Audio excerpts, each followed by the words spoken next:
ओम नमो भगवते वासुदेवाय। अथ द्वितीयोऽध्यायः। सञ्जयवाच तं तथा कृपया विष्णुपूर्णाकुलेक्षणं विषीदन्तमिदं वाक्यं उवाच मधुसूदनः। श्रीभगवानुवाच कुतस्त्वाकस्मलमिदं विषमे समुपस्थितं अनारुजुष्टमस्वर्गे।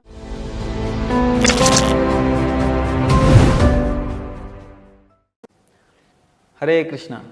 तर सर्वांचं स्वागत आहे. आज एक विशेष पाहुण्यासोबत मी आलेलो आहे. त्याचं नाव आहे कृष्णा शिंदे. तर का मी पाहुणा म्हणत आहे, तर आपल्या चॅनलवर तर पहिल्यांदा आला आहे ना, म्हणून पाहुणा म्हणतो आहे. तसा तो फारच अद्भुत असा पोरगा आहे बरं का. महाराष्ट्रामध्ये आणि या मराठी मातीमध्ये, या संतभूमीमध्ये आध्यात्मिक ज्ञान असलेला एखादं व्यक्तिमत्व येतं म्हणजे याचा अर्थ तो भरपूर मोठा वारसा असतो है ना. तर विषय असा आहे, आज कृष्णासोबत एक छोटी मुलाखत मी घेणार आहे. ती कशासाठी मे बी तुम्ही थंबनेलवरून समजून जाल, पण मी थोडक्यात सांगू इच्छितो की वयाच्या 11व्या वर्षी, आता तो 11व्या वर्षात आहे, कोरोनाच्या काळात ज्या बाहेरच्या मुलांनी जे गेम खेळले असतील, काही फालतूगिरी पाहिली असेल, ज्यांनी टी व्ही पाहून जन्म वाया घातलेला अशा मुलांपेक्षा तो एक विशिष्ट आहे. त्याने भगवद्गीतेचे संपूर्ण 700 श्लोक पाठ केले आणि त्याला सहाय्य करणारे कोण आहेत, त्याचे आईवडील. तसे ते सामान्य घरचे आहेत बरं का. असं नाही की फार श्रीमंतीमधला आहे म्हणून तो शिकला असेल व सुविधा आहे म्हणून शिकला असेल. कारण श्रीमंती, सुविधा ही गोष्ट किंवा ह्या गोष्टी आपल्याला अभ्यासासाठी सहाय्यक असतात, पण काही वेळेला बरं का. तर सर्वात मोठी सहाय्यक गोष्ट असते ती असते इच्छा.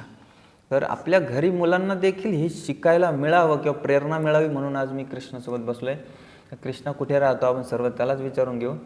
तर हरे कृष्णा. हरे कृष्णा. तर कृष्णालाच कृष्णा म्हणत आहे मी, आहे ना. हरे कृष्णा. तर मला हे विचारायचं थोडक्यात, तुझं थोडं नाव आहे ना, आणि दुसरं कुठे राहता, गाव, आईवडिलांचा थोडं परिचय द्यायचा आमच्या ऑडियन्सला. माझे नाव कृष्णा दिगंबर शिंदे आहे. माझे वय 11 आहे. मी पंढरपूर उत्तर प्रदेश या ठिकाणी भक्तिवेदांत स्वामी विधी गुरुकुलमे शिकत आहे. म्हणजे उत्तर प्रदेशच्या वृंदावनमध्ये गुरुकुल आहे ना. अच्छा. मूळ पंढरपूरचे. हां. अच्छा. ते मूळ पंढरपूरचे आहेत. तर त्याचे आईवडील सोबत राहतात ना. हां. हां. इथे कुठे राहतात पंढरपुरात? इथे अनिल नगर. अनिल नगरला. म्हणजे आमचं कोणाला भेटायला यायचं असलं तर भेटू शकता ना. हां. त्याचं फ्री आहे कृष्णा. नाव कृष्णा आहे तर कृष्णाची गीता पाठच असली पाहिजे एक नाही. तर विषय असा आहे की ते सामान्य घरचे आहेत म्हणून त्यांना गुरुकुलमध्ये जे पुढचं शिक्षण द्यायचं होतं यासाठी आता त्याला वृंदावनला पाठवलेलं आहे. आणि असा जर प्रतिभाशाली पुत्र असेल किंवा एखादा विद्यार्थी असेल तर कोणता शिक्षक किंवा कोणती संस्था घेणार नाही त्याला, एक नाही. तर ही गीतेची आवड कशी जडली नेमकी? म्हणजे खेळायला पाहिजे होतं ना बाहेर या वयामध्ये, चेंडू वगैरे. हां. मी एकदा यूट्यूबमध्ये बघत होतो. एकदा म्हणजे कोणत्या वर्षी? कोरोनाच्या अगोदर. अच्छा, कोरोनाच्या अगोदर. वा वा. हां. मग तेव्हा एक लहान मुलगी होती. तिला वाचता पण येत नव्हतं, तरी पण तिने भगवद्गीतामधला 16वा अध्याय पाठ केला. हरी बोल. वा वा. तर मी म्हणलं मला तर वाचता पण येते. तर पूर्ण मी भगवद्गीता पाठ करण्याचा त्या दिवशीच निश्चय केला. अरे वा. तर असं असतं बघा, पूर्वजन्माची पण सुकृती लागते. पण याचा एक भाग असा आहे की त्याला इच्छा झाली आहे ना. मग सांगितलं सर्वात महत्त्वाचं असतं इच्छा. तर ती प्रेरणा भेटली. मग त्याच्या पुढे कसं सुरुवात झाली? आता प्रेरणा तर मिळली तर मी कॉन्टॅक्ट साधला, म्हणजे बघितलं कुठं काय आहे का, शिकवते कोण शिकवतं का. अच्छा. मग तर 5 ते 6 मध्ये नाच चौकाच्या तिकडच आहे एक मॅडम, म्हणजे नाच चौकामध्ये तिकडे एक मॅडम शिकवतात. अच्छा अच्छा. शिवाजी चौक. मग तिथं शाळा झाल्यावर मी 5 ते 6 मध्ये जायचो गीतेच्या क्लासला जायचं. अच्छा अच्छा. परत कोरोना लॉकडाऊन आलं. हो. त्यामुळे परत मग माझा एक मित्र होता, तो म्हणला माझ्याकडे एक लिंक आहे त्याच्यावर रोज गीता शिकवतात 3 श्लोक. तर मी आता शिकवायला लागले. पहिला दिवस होता तेव्हा 3 श्लोक शिकले. पण दुसऱ्या दिवशी जावं लागलं तर एक मनात विचार आला की रिव्हिजन करायला पण पाहिजे, नाही तर पुढचं पाठ व्हायचं आणि मागचं पाठ. अरे बरोबर. तर मग दुसऱ्या दिवशी पहिले 3 श्लोक आणि आजचे 3 श्लोक असं रिव्हिजन करत करत परत 3, 6, 9, 12 असं अशा वाढवत वाढवत गेलं. हां म्हणजे अशा क्रमाने 700 श्लोक केले. मग याच्यात रिव्हिजन कोण घ्यायचं? बाबा घ्यायचे. अरे वा, जय हो. वडील आणि आईला पण येतं का मग? आई थोडं थोडं बघायची. बघायची. अच्छा, आईला वाचता येतं? येतं ना. अच्छा, वडिलांना पण येतं म्हणायचं. बघा असं असतं, आई वडील शिकलेले असले की मुलंही शिकलेले होतात. तर विषय असा आहे की मग आता इस्कॉनचा तिलक लावलाय ना, तर मी पण इस्कॉनचा आहे म्हणून म्हणतो. मग तिथे काही शिकायला नाही मिळालं? ते तर गीतेचा फार प्रचार करतात. आहे तिथं पण शिकवलं. जेव्हा आता मी गेलतो ना, आता पहिल्यांदा कॅम्प झालता तिथे वृंदावन गुरुकुलमध्ये. बर बर. मग कॅम्पमध्ये आमचं बघितलं कसं राहतो, काय मतलब भांडणं करतो का. अच्छा. मग ते बघितलं. आचरण कसं आहे? आचरण कसं आहे. मग त्यामुळं आम्हाला काही काढून टाकलं गुरुकुलमधून. जे मुलांचा व्यवहार ठीक नाही त्यांना. आणि काही घेतलं. 15 मुलं होते, 30 होते, त्यातले 15 निवडले. तर त्यामध्ये तुझा एक नंबर आहे. अरे वा. तर मग आता ही जी भगवद्गीता आहे म्हणजे पूर्ण 700 श्लोक पूर्णपणे पाठ आहेत. तर आमच्या श्रोत्यांची इच्छा आहे काही श्लोक ऐकायची सुंदर अशा छंदामध्ये. तर कोणता अध्याय आहे जो तुला येतो एकदम सुंदर येते? 12वा. हां चालेल. फार सुंदर अध्याय हा 12वा. ओम नमो भगवते वासुदेवाय. अथ 12ोऽध्यायः. अर्जुन उवाच एवं सततयुक्ताये भक्तास्त्वां पर्युपासते ये चाप्यक्षरमव्यक्तं तेषां के योगवित्तमः. श्रीभगवानुवाच मय्यावेश्य मनो ये मां नित्ययुक्ता उपासते श्रद्धया परयोपेतास्ते मे युक्ततमा मताः. ये त्वक्षरमनिर्देशम् अव्यक्तं पर्युपासते सर्वत्र गमचिन्त्यं च कूटस्थमचलं ध्रुवां सन्नियम्येन्द्रियग्रामं सर्वत्र समबुद्धयः ते प्राप्नुवन्ति मामेव सर्वभूताहिते रताः. क्लेशोऽधिकतरस्तेषाम् अव्यक्तासक्तचेतसाम् अव्यक्ता हि गतिर्दुःखं देहवद्भिरवाप्यते. ये तु सर्वाणि कर्माणि मयि सन्न्यस्य मत्परा अनन्येनैव योगेन मां ध्यायन्त उपासते तेषामहं समुद्धर्ता मृत्युसंसारसागरात्. भवामि न चिरात् पार्थ मय्यावेशितचेतसां मय्येव मन आधत्स्व मयि बुद्धिं निवेशय निवसिष्यसि मय्येव अत ऊर्ध्वन्न संशयः. अथ चित्तं समाधातुं न शक्नोषि मयि स्थिरम् अभ्यासयोगेन ततो मामिच्छाप्तुं धनञ्जय. अभ्यासेऽप्य समर्थोऽसि मत्कर्मा परमो भव मदर्थमपि कर्माणि कुर्वन् सिद्धिमवाप्स्यसि. अथैतदप्यशक्तोऽसि कर्तुं मद्योगमाश्रितः सर्वकर्मफलत्यागं ततः कुरु यतात्मवान्. श्रेयो हि ज्ञानमभ्यासात् ध्यानात् विशिष्यते ध्यानात् कर्मफलत्यागात् शान्तिरनन्तरम्. अद्वेष्टा सर्वभूतानां मैत्रः करुण एव च निर्ममो निरहङ्कारः समदुःखः सुखक्षमी सन्तुष्टः सततं योगी यतात्मा दृढनिश्चयः.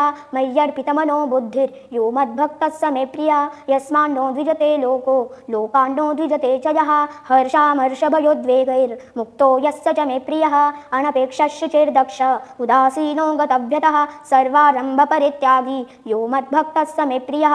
यो न हृष्यति न द्वेष्टि न शोचति न काङ्क्षति शुभाशुभपरित्यागी भक्तिमान्यस्य मे प्रियः. समशत्रौ च मित्रे च तथा मानापमानयोः शीतोष्णसुखदुःखेषु समस्सङ्गविवर्जितः. तुल्यनिन्दास्तुतिर्मौनी सन्तुष्टो येन केनचित् अनिकेतस्थिरमतिर्भक्तिमान् मे प्रियो नरः. ये तु धर्म्यामृतमिदं यथोक्तं पर्युपासते श्रद्धधानामत्परमा भक्तास्तेतीव मे प्रियाः. ॐ तत्सदिति श्रीमद्भगवद्गीतासु उपनिषत्सु ब्रह्मविद्यायां योगशास्त्रे श्रीकृष्णार्जुनसंवादे भक्तियोगो नाम 12ोऽध्यायः. हरी बोल. तर बघा मी याच्यात बघून पाहतो बघत मी म्हटलं काही चुकत असेल तर बघूया असं आहे. मला सुद्धा एवढी भगवद्गीता येत नाही बरं का. लोक म्हणतात आले तर प्रभूजींना भरपूर काय येत असे म्हणजे हे गुण आहेत. आणि खरंच तुकाराम महाराजाचं ते प्रमाण मला चांगलंच आठवतं की आपुल्या हिता जो असे जागता धन्य माता पिता तयाच्या. आईवडिलांच्या किंवा जे काही त्यांची वंशज आहेत काय म्हणतात पूर्वज आहेत ते सगळ्यांचं भरपूर पुण्य असणार आहे. त्यावेळेला असे सुपुत्र त्यांच्या घरामध्ये आलेले आहेत. विषय असा आहे की एवढं सुंदर असं गायन चालू होतं, वाटत होतं थांबूच नाही.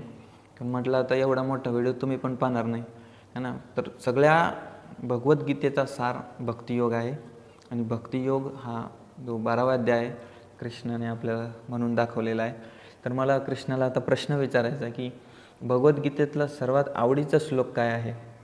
सर्व धर्म 18व्या अध्यायातला 66वा श्लोक. अच्छा, काय म्हणजे तो श्लोक म्हणून दाखवाला मला? हा. हां. सर्व धर्मान् परित्यज्य मामेकं शरणं व्रज अहं त्वां सर्व पापेभ्यो मोक्षयिष्यामि मा शुचा. अच्छा, म्हणजे याचा काय अर्थ होतो थोडक्यात आम्हाला लोकांना समजायला?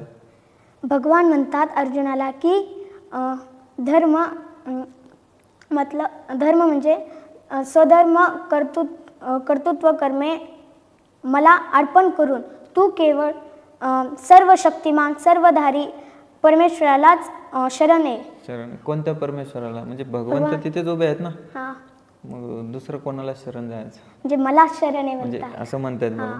अच्छा, की तू मी तुला सर्व पापातून मुक्त करेन अच्छा. असं म्हणतात अर्जुनाला. जय हो, जय हो. भीती वाटू देऊस नको आहे ना महासूचा. तर फार महत्त्वाचा आहे जो श्लोक सांगितला कृष्णाने. त्याला संपूर्ण 700 श्लोक येतात बरं का, त्याच्यापैकी त्याने एक श्लोक निवडलेला आहे. तर तो खरंच सार आहे. सर्व धर्मांपरित्यज्य माम एकम शरणं व्रज. भगवंताच्या शरणी जो जाईल त्याला नक्कीच भगवंत स्वीकारणार आहे. तर आम्हाला थोडंसं तुझ्या गुरुकुलबद्दल जाणायचं आहे. तर त्या गुरुकुलमध्ये काय काय आता शिकणं चालू आहे? मी असं ऐकलं आहे छान मृदंगही वाजवतो. हां, तर म्हणजे काय असतं दिनक्रम तिकडे? तर गुरुकुल 120 एकरमध्ये आहे मोठं. म्हणजे मोठं गुरुकुल आहे. दिनक्रम काय असतो? सकाळी किती वाजता उठता तुम्ही? 4ला उठतो. अच्छा. परत 4 ते 5 मध्ये धोती उत्तरी घालून तयारी करून जायचं लगेच. 5ला मंगल आरती. बर. परत 5 ते 6 मध्ये मंगल आरती. 6 ते 7 जप करता? करायचा. जप करता तुम्ही? हा. अच्छा, म्हणजे आमचे लोक जप नाही करत पण छोटे मुलं जप करतात. बरं, जप झाल्यानंतर 7 ते 7:30 श्लोक मंत्र म्हणजे भगवद्गीता बोलायचं. भगवद्गीतेचे श्लोक तुम्ही सकाळी पाठ करता? याचं काही म्हणजे सकाळी पाठ होत असतं असं म्हणून करायचं का? म्हणजे ते सकाळच्या मूडमध्ये भारी वाटतं. हां, सकाळी सकाळी आपलं डोकं शांत असतं ना, डोक्यात घाण नसते. म्हणून सकाळी जे कार्य करतो ना आपण त्यासाठी म्हटलेले भगवंताचे संबंधी कार्य सकाळीच करा. सकाळी सकाळी करा, जप करा. जप करतं मला विचारत राहिलं कोणत्या मंत्रात जप करता तुम्ही? हरे कृष्ण कृष्ण कृष्ण हरे हरे हरे राम राम. हरे हरे. अच्छा, महामंत्राचा जप करता. बरोबर. मग त्यानंतर प्रसाद वगैरे जेवण? 7:30 ते 8 गुरुपूजा असते. अच्छा, गुरुपूजा असते. परत 8 ते 9 प्रसाद. अच्छा. परत 9 ते 12 मध्ये शाळेचा अभ्यास शिकवतात. अच्छा, म्हणजे शाळा पण आहे का? हां, दोन्ही पण. बरं. म्हणजे दोन्ही गोष्टी भेटल्या ना हो तुम्हाला. म्हणजे मुलांसाठी हे चांगलं आहे बरं का. आजकाल शाळेमध्ये हे होत नाही आणि उलटं आजकाल काय सुरू झालं माहिती आहे? धर्म भ्रष्ट करण्यासाठी अंडे खाऊ घालतात. म्हणजे बाकी गोष्टीमध्ये त्यांना जीवनसत्व भेटत नाहीत. डाळीमध्ये नाही, दुधामध्ये नाही, केळीमध्ये नाही, काजू बदाममध्ये. म्हणजे काय होतं ना, महाग आहेत ना. अंडं काय उरले आणून टाका. विषय असा आहे की आज गुरुकुल पद्धती किती महत्त्वाची बघा. आज या मुलाला एखाद्या शाळेतल्या मुलासोबत उभं करून बघा कोण सर्वश्रेष्ठ भरेल. मग 8 ते 9 ते 12 शाळा. परत 12 ते 1 प्रसाद असतो. बर. 1 ते 2 मृदुंग क्लास. प्रसाद असतो म्हणजे काय? प्रसाद खा, जेवण म्हणजे प्रसाद ना? जेवण. त्याच्यात काही फरक नसतो का? बाहेर पण प्रसाद खातात का लोक? पण जेवण म्हणजे प्रसाद म्हणजे जो देवाला अर्पण केलेला भोग असतो. अच्छा, त्याच्यात काही कांदा लसूण वगैरे नसतो असं, त्यामुळे तुम्ही प्रसाद म्हणता का? हां. बरं. मग त्याच्यापुढे 1 ते 2 मृदंग क्लास होतो. अच्छा. परत 2 ते 5 या दरम्यान हे होतं सुरुची टाईम. म्हणजे स्वतःच्या रुचीनुसार तुम्ही काही करू शकता. बघा, हे शाळेमध्ये पाहिजे आज. मुलांना. म्हणजे गुरुकुलवरून भरपूर काही शिकायला मिळतं हो. मला तर वाटतं मीच जास्त बोलतोय. ठीक आहे. थोडक्यात असं आहे की मुलांना त्यांच्या रुचीनुसार काही गोष्टी करू द्या. असं नाही की ते चुकीचंच करतात. लहानपणी त्यांच्या चुकीच्या भावना नसतात. वातावरण जसं मिळेल तसं ते बदलतात. मग तुमच्या स्वरुचीनुसार तुम्ही काय काय करता बरं? मी आता काही काही जण शेतीमध्ये पण जातात, अच्छा. वा वा. काही वैदिक मॅथ. बरं, वैदिक मॅथ्स पण हां, शिकायचं. हो. मी वैदिक मॅथ शिकतो, बरं. मृदंगाची पण प्रॅक्टिस करतो. अच्छा. हां, अजून ती कॉस्मॉलॉजी आहे. अच्छा. हां, भरपूर भागवत काही तुम्ही करू शकता म्हणायचं. बरं. त्यानंतर संध्याकाळी? संध्याकाळी 5 ते 6 मध्ये खेळतो. बरं. खेळल्यानंतर 6 ते 7 संध्या आरती होती. बरं. 7 ते 8 प्रसाद होतो. परत 8 ते 7 ते 8 प्रसाद, परत 8 ते 9 आम्हाला असं जे गुरु परंपरा आहे त्यांच्याविषयी माहिती सांगतात. म्हणजे संतांविषयी तुम्हाला सांगलं जातं. बरं. मग आता ह्या गुरुकुलमध्ये आमच्या जर कोणाला यायचं असलं तर तू येऊ देशील ना? हां, हां. म्हणजे आता कोणकोणते गुरुकुल आहेत ज्या समजा आमच्या लोकांना यायचं झालं? म्हणजे वृंदावन. तुझ्या ओळखीचे तिथे पंढरपूरमध्ये आहे? हां, अच्छा. तिकडे वृंदावनला आहे. हां, आणखी म्हणजे इस्कॉनचे तर गुरुकुल असतात माझ्या माहितीनुसार. म्हणजे इस्कॉनच्या गुरुकुलमध्ये शिकत आहे ना आता? हां, अच्छा. म्हणजे इतर पण गुरुकुल असतात, पण हे आज वैदिक ज्ञान आपल्याला अत्यावश्यक आहे. मुलांना देणं. म्हणतात ना, झाडाच्या मुळाला सिंचन करा, झाड आपोआप चांगलं होतं. तर आज आपल्या देशाचं भवितव्य हे खरे मुलं आहेत. यांचं जर संगोपन बरोबर झालं ना, मग देश कुठे जाणार नाही, ठीक आहे नाही. तर हे फार महत्त्वाचं आहे. बरं, काही थोडं आमच्या काय म्हणजे जे काही आईवडील असतील ऐकणारे किंवा त्यांची मुलं असतील, त्यांना काही सांगू इच्छितो का? हां. सांग, काहीतरी सांग. मला सांगावं वाटतं की सर्व मुलांना, आईवडिलांना पण, की शाळेच्या अभ्यासाबरोबर भगवद्गीतेचा रोज एक श्लोक तरी पाठ करावा. वा वा. आणि पुढं दुसऱ्यांना तो श्लोक शिकण्याकरता प्रोत्साहन पण द्यावे, बरोबर. असं मी सांगते. वा वा. बघा काय इच्छा आहे. आपल्या लेकराला विचारलं तर तो म्हणतो मला काय सांगायचं नाही आहे, जे सांगायचं तुम्ही सांगत राहा, फक्त मला खेळायला पाठवू द्या. तर खरं आहे बरं का, जे काही दर्शक बघत आहेत ना, थोडक्यात मला तुम्हाला सर्वांना प्रार्थना करायची आहे, हेच खरं देशाचं भवितव्य आहे. आणि फक्त हिंदूच्या नावावर फक्त उड्या मारायचं मला बिलकुल आवडत नाही बरं का, की मी हिंदू, आमचं हे हिंदू. हिंदू कधी होणार ज्यावेळेस आपण आपली संस्कृती टिकवून ठेवू ना. दुसऱ्या देशातून लोक येणार आहेत का आपली संस्कृती टिकवायला? नाही, आपल्यालाच तिथं जाणं आहे. आणि सुरुवात कुठून करणं आहे? आपल्या घरातून. असं नाही की तो बाजूचा करेल, बाजूचा म्हणतो हा करेल, आणि दोघं म्हणतात एकमेकाला तेच करतील. असं सगळ्या गावाने विचार केला, गावाचा जिल्हा स्तरावर होईल, जिल्ह्याचा राज्यस्तरावर, दुसरे करतील हा एकमेव मंत्र राहील, आहे का नाही? मग शेवटी काही उरणार नाही. तर खरं सांगतो, आपल्याला जसं कृष्णाने संदेश दिलेला आहे की प्रत्येक आईवडिलांनी संध्याकाळी किंवा सकाळी वेळ काढा, अर्धा श्लोक, अर्धा नाही एक शब्द शिकवा रोज. आणि माझं स्वतःचा अनुभव आहे, मी गुरुकुलला काही दिवस शिक्षक म्हणून राहिलो. भविष्यात माझं पण एक गुरुकुल येणार आहे. माझ्या गुरुकुलला येणार का?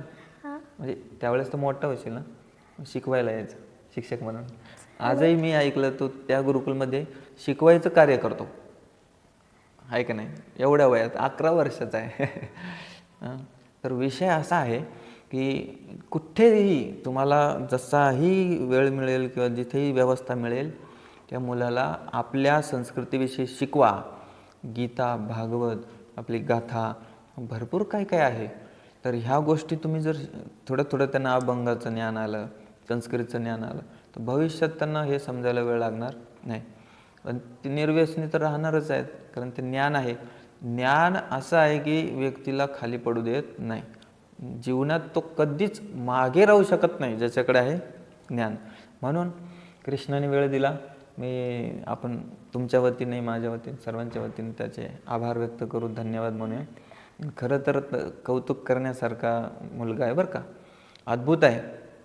त्याचे आईवडीलही आहेत, ते राहतात एका सामान्य घरामध्ये, आणि त्याच्यासोबत असं झालं की त्याचे वडील सांगत होते की बाबा एवढी आमचं सामर्थ्य नाही की त्याला मोठ्या गुरुकुलमध्ये शिकू, पण भेटलं भगवंताच्या कृपेने सुंदर अशा ठिकाणी.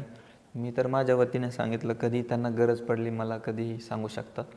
आमचे ऑडियन्स दर्शक एवढे आहेत की ते काय सढळ हाताने मदत करतील. तर खरं सांगतो, आपलं जे धन आहे अशा ठिकाणी लागावं. आपल्या मुलाला 10 कॅडबरी देऊन त्याचे दात किडवल्यापेक्षा एकच कॅडबरी द्यायचा आणि 9 कॅडबरीचे पैसे अशा ठिकाणी लावायचे, आहे का नाही. तर चला आपण भेटूया असंच कोणी नवीन अद्भुत भेटलं तर, आहे का नाही. खूप खूप धन्यवाद. शेवटी हरे कृष्णा. हरे कृष्ण.